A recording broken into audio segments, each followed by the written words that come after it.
Keliaujame į Birštoną, Kneipo sveikatos filosofijos oazę. Einame būtent kaip gandrus, aukštai keliame kojas. Toksai kontrastas, kad oras vanduo padeda pagerinti mūsų kojų kraujotaką bei limfotaką. Dėl to yra labai rekomenduojama procedūra, jeigu turime problemų su tinstančiamis kojomis. Vanduo, judėjimas, vaistažolės, sveika mityba ir harmonija.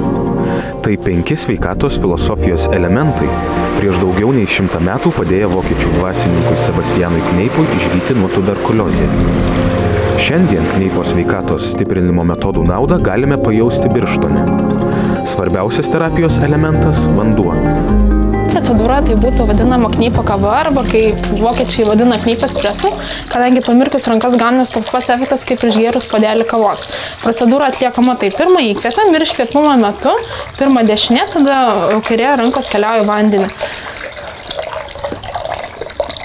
Taip ir laikome 30-40 sekundžių. Vanduo gydo viską, vanduo daro stebuklus ir profilaktika yra geriau negu gydymas. Praktiškai tai reiškia, mes turim ir sveiki būdami, turim vadovauti šitą metodiką tam, kad ateityje galėtume apsisaugoti nuo kitų ligų.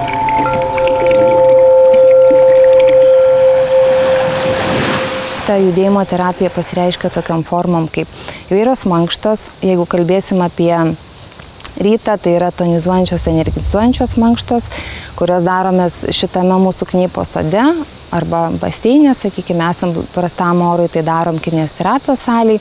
Vakare orientuojamės į harmonizuojančią mankštą. Ypatingą reikšmę Sebastianas Kneipas teikia vaistažolėms. Sakoma, kad kiekvienai ligai gydyti Dievas davė ir žolelę. Svarbiausia mokėti jas pažinti ir atsirinkti.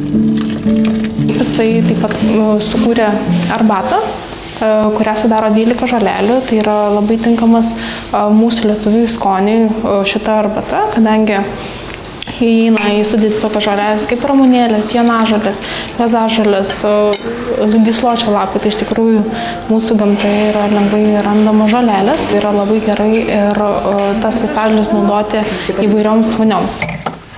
Ir darom žaliuosius kokteilius su įvairiom vaistažolių pudrom, kurių turim ne 10 rūšių ir kurios turi labai skirtingą poveikį virškinimo sistemai organizmui. Virškinimo sistemą veikia ir stresas.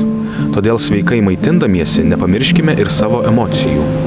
Kneipo teigimu, harmoninga turi būti tiek žmogaus veikla, tiek jo mintys ir aplinka. Meditacija suvokiama ne rytietiška, ne jogos prasme, o kaip vakarietiška psichoterapinė priemonė, kurioje taikoma kūno atpalaidavimo technikos ir darbas su mintimis.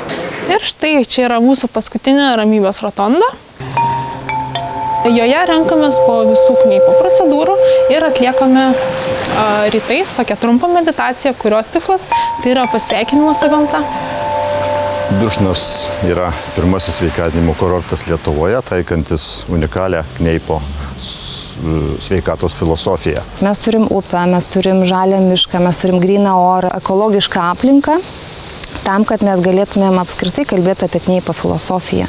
Tokios kaip Amerikos, ta prasme, šalys, tokios didžiosios, jos neturi tiek gamtinių išteklių, kiek turi mes. Dėl to tai yra labai artima, sakykime, lietuviui.